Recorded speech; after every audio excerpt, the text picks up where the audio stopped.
ننګرهار امنیه قومندانۍ منصوبینو په جلال آباد ښار او ولسوالیو کې د بیلابیلو عملیاتو پر مهال په زیاته اندازه نشهیي توکي چې شیشه، تریاک، چرس، ټابلیټکا او زیکاپ ګولۍ پکې شامل دي نیولي. د ننګرهار امنیه قومندانۍ مطبوعاتي مسؤل مولوي عبدالبصیر زابلی وایي دغو نشهیي توکو په تورې 6 تنه د 4 اراده موټرو سره هم نیولي.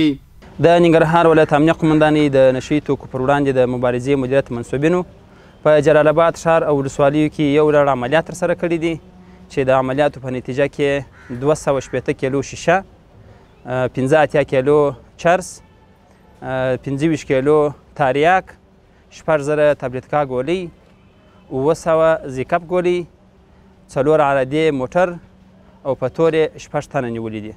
نیول شوي کسان اوس په الحال په یاد اداره کې تر پوښتنو لاندې دي. 2 تنه ننګرهار میشتي طاهر او نیک محمد د امنیه قومندانۍ په دغه لاسته راوړنه خوښ دي.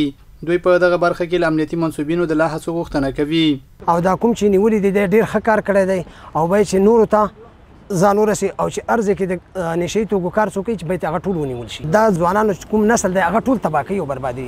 څوک چرس خرڅوي، هیروین خرڅوي او څوک کاروبار کاندي باید چې دا په کلکه ونیول شي او بس جرم شي.